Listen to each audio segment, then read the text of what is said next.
المجيد والفرقان الحميد وما أرسلناك إلا رحمة للعالمين.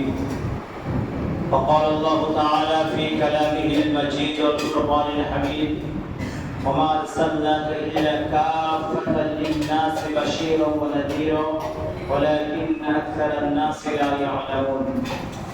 صدق الله العظيم. মহাসম্মানীয় আজকের জুমার সমস্ত মুসল্লিবৃন্দ, আমরা সর্বাগ্রে সর্বপ্রথম আল্লাহ পাক সুবহানাহু ওয়া তাআলার দরবারে লাখ কোটি শুকর আদায় করি যে আল্লাহ পাক আমাদের সকলকে তার পবিত্র স্থানে একত্রিত করেছেন, আসার তৌফিক দিয়েছেন। প্রাণ ভরে সেই মাহবুবের দরবারে, মুনিবের দরবারে সিজদা করে নমস্তের শুকরিয়া জ্ঞাপন করি। সকলে উচ্চ আওয়াজে বলি আলহামদুলিল্লাহ। তারপরে মরুদুলাল মরুভাস্কর মা আমিনার লাল জগৎগুরু বিশ্ব নবী আশরাফুল আম্বিয়া সাইয়্যিদুল মুরসালিন রাহমাতাল লিল আলামিন জনাব মুহাম্মদ রাসূলুল্লাহ সাল্লাল্লাহু আলাইহি ওয়াসাল্লাম তার উপর লাখ কোটি দরুদ ও সালাম আমরা একবার বলি সাল্লাল্লাহু আলাইহি ওয়াসাল্লাম। পবিত্র রবিউল আউয়াল মাসের 3 নম্বর জুমা, যে আলোচনা আমি গত জুমায় করছিলাম, আল্লাহর নবীকে নিয়ে আলোচনা করছিলাম। ইমাম হাসান, ইমাম হুসাইন ছোট ভাই, ছোট ছোট বাচ্চা, 2 ভাই। তারা দেখেছে আরবের ধনী মানুষরা ঘোড়া চালায়, ঘোড়া চড়ে বেড়ায়। 2 ভাই এসে নবীজির দরবারে বলছেন, ইয়া রাসূলুল্লাহ, হুজুর আমাদের 2 ভাইকে দুটো ঘোড়া কিনে দেন, আমরা 2 ভাই ঘোড়ায় চড়ে বেড়াবো।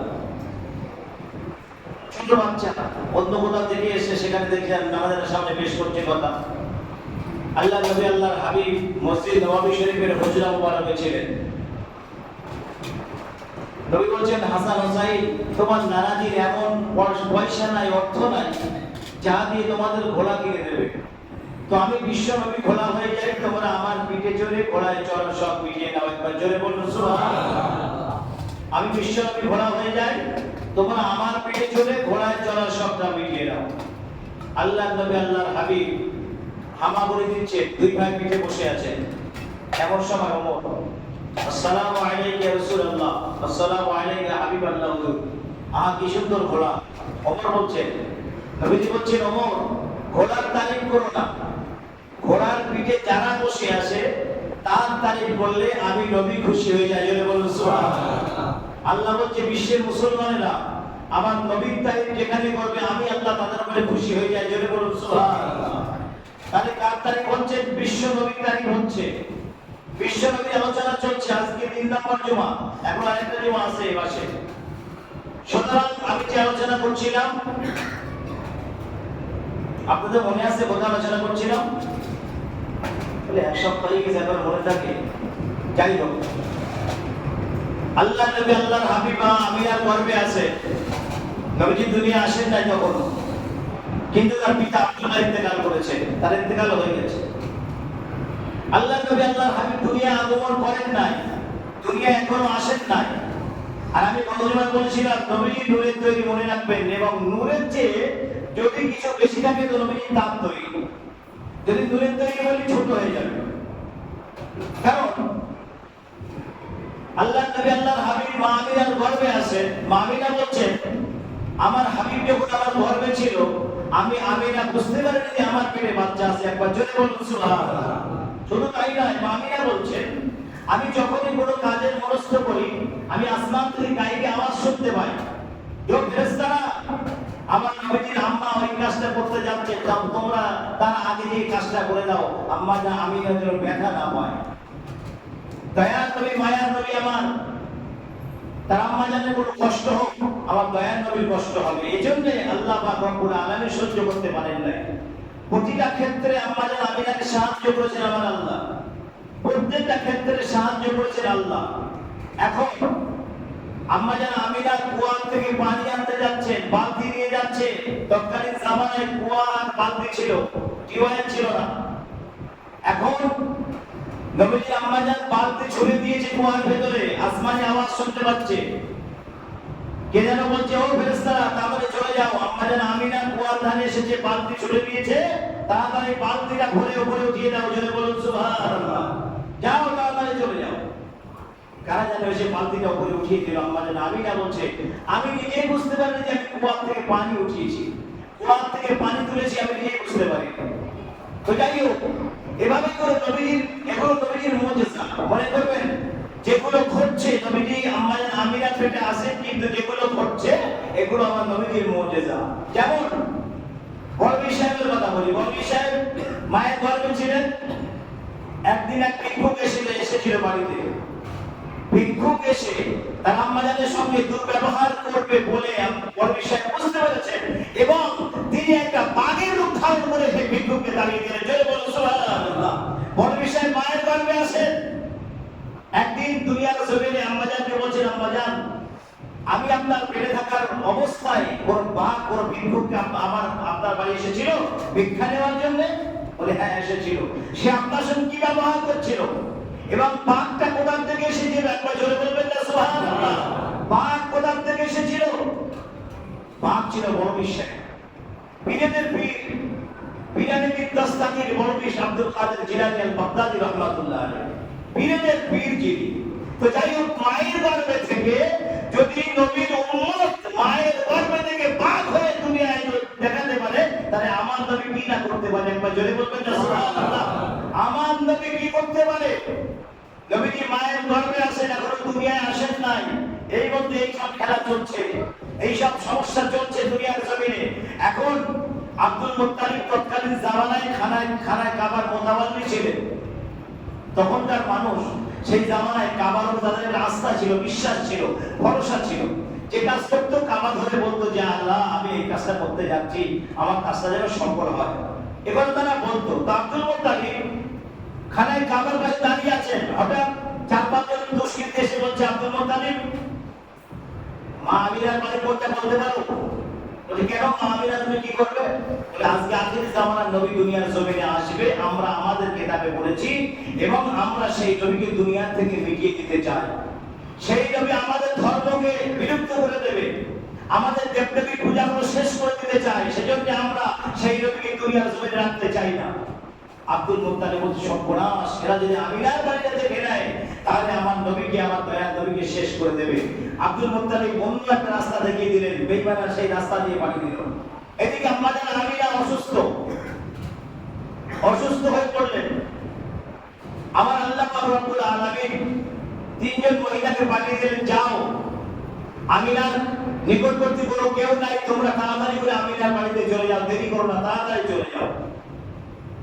3 জন মহিলা আসলেন আমিনার বাড়িতে। মা আমিনা, তুমি ভয় পেও না, আমরা তোমার সঙ্গী, আমরা তোমার সাথী, তোমার বিপদে তোমার কাছে আমরা আছি, তুমি চিন্তা করো না। আম্মা জান আমিনা বলছেন, আমার সন্তান দুনিয়ার জমিনে এসেছে, আমি আমিনা নিজে বুঝতে পারিনি। একবার জোরে বলুন সুবহানাল্লাহ। দয়ার নবী, মায়ার নবীকে আমার আল্লাহ দুনিয়ায় ওইভাবে আনলেন যেভাবে একটা মানুষ আসে, কিন্তু নয়। দয়ার নবী দ্বারা সেই কথা প্রযোজ্য নয়, আমার নবীর দ্বারা সেই কথাগুলো প্রযোজ্য নয়। যেমন আমরা দুনিয়ার জমিনে এসেছি, আপনারা এসেছেন, এভাবে আমার নবী আসে নাই। নবীর আগমনটা সম্পূর্ণ ভিন্ন জিনিস। আমার নবীর আগমন সম্পূর্ণ ভিন্ন জিনিস। কারণ আম্মা জান আমিনার রিওয়ায়াত দেখলে বুঝতে পারবেন যে আম্মা জান আমিনা বলছেন যে আমার দয়ার নবী, মায়ার নবী যে আমার গর্ভে আছেন, আমি আমিনা বুঝতে পারিনি, জানতে পারিনি। কিন্তু বর্তমান সময়ের মহিলাদের পেটে যখন বাচ্চা আসে, তারা বুঝতে পারে, তারা জানতে পারে, অনুভব করতে পারে, তারা সবকিছু বোঝে, কষ্ট বোঝে, দুঃখ বোঝে, তারা সমস্ত সবটা অনুভব করে। কিন্তু আম্মা জান আমিনা বলছেন, আমার দয়ার নবী আমার গর্ভে আছেন, কিন্তু আমি আমিনা বুঝতে পারিনি। সুতরাং আমার দয়ার নবী আসছেন, দয়ার নবী আসলেন দুনিয়ার জমিনে। এসে আগে কি করলেন? সেজদায় পতিত হলেন। একবার জোরে বলবেন না সুবহানাল্লাহ। আমার নবী আসলেন, এসে আল্লাহ পাকের সেজদা করলেন, আগে সেজদা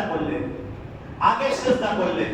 কারণ আল্লাহ বলছে, ওয়াসজুদ ওয়াক্তারিব, সেজদা দাও আর আমার নিকটবর্তী হয়ে যাও, সেজদা দাও আর আমার নিকটবর্তী হয়ে যাও। আমার দয়ার নবী সেজদা দিলেন এবং কাঁদলেন উম্মতের জন্য। একবার জোরে বলবেন না সুবহানাল্লাহ। উম্মতের জন্য কাঁদলেন। আমার দয়ার নবী দুনিয়া আসলেন, দুনিয়া আসার পরই উম্মতের জন্য কাঁদছেন। উম্মতের জন্য কেঁদেছেন, 63 বছর দুনিয়ার জমিনে কেঁদেছেন। আজ মদিনার কবরস্থানে শুয়ে শুয়ে হুজুর আমার সমস্ত উম্মতের জন্য কাঁদছেন যে আল্লাহ আমার উম্মতের কি হবে, আল্লাহুম্মা গফির ইয়া উম্মতি, আল্লাহ আমার উম্মতের কি অবস্থা হবে, আমার উম্মতকে মাফ করে দেন। দয়ার নবী মায়ার নবী আমার এখন উম্মতের জন্য কাঁদছেন এবং কিয়ামতের দিনে কঠিন মাহশরে আমার দয়ার নবী সেদিন উম্মতের জন্য কাঁদবেন। নবীজি আমার পুরুষের ধারে দাঁড়িয়ে আছেন, পুরুষের ধারে দাঁড়িয়ে আছেন আর ভাবছে আমার উম্মত কিভাবে পার হবে, আমার উম্মত এই পুরুষেরা কিভাবে পার হবে, পুরুষেরাতে নিচে জাহান্নাম, আমার উম্মত কিভাবে পুরুষেরা পার হবে। দয়ার নবী দেখছেন আর কাঁদছেন। এই সময় জিবরাইল এসে হাজির, আসসালামু আলাইকা রাসূলুল্লাহ, হুজুর তাড়াতাড়ি চলুন, আল্লাহ আপনাকে ডাকছে, আল্লাহ বিচারের কাজ শুরু করবে, আপনি না গেলে বিচারের কাজ কিভাবে শুরু হবে, আপনি তাড়াতাড়ি চলুন। দয়ার নবী যখন মুখটা ঘোরালেন, জিবরাইল বলছে, ইয়া রাসূলুল্লাহ, হুজুর আপনার চোখে পানি কেন, আপনি কাঁদেন কেন? নবী বলছেন, জিবরাইল ভাই এই পুরুষরাদের কুল থেকে আমি নবী কাঁদছি যে আমার গুনাহগার উম্মতেরা কিভাবে এই পুরুষরা পার হবে। আমার ভাই বাবাজিরা, এই পৃথিবীতে 1,24,000 মতদ্বারা 2,24,000 পয়গম্বর আবির্ভূত হয়েছেন, কিন্তু একজন পয়গম্বরের নাম আপনারা বলতে পারবেন যিনি তার উম্মতের জন্য পাগল বেকারার হয়েছেন, উম্মতের জন্য সর্বসময় উম্মতের জন্য কেঁদেছেন, দুনিয়া আসার সময় কেঁদেছেন, দুনিয়া থেকে যাওয়ার সময় কাঁদছেন এবং আল্লাহর কাছে ওয়াদা দিয়েছেন যে আল্লাহ আমার একটা উম্মত যেন মৃত্যুর আযাবে কষ্ট না পায়। আমার জিবরাইল আজরাইল বলছে, ইয়া রাসূলুল্লাহ, হুজুর আমি আজরাইল ওয়াদা দিলাম আপনার কাছে, আপনার যদি উম্মত হয় তাহলে প্রতিদিন ফজরের নামাজের পর 5 ওয়াক্ত নামাজের পরে একবার করে আয়াতুল কুরসি পড়বে, আমি তার রূহকে এমন ভাবে কবজ করব যেমন কোন শিশু বাচ্চা মায়ের কোলে দুধ খেতে খেতে ঘুমিয়ে পড়ে। একবার জোরে বলো সুবহানাল্লাহ।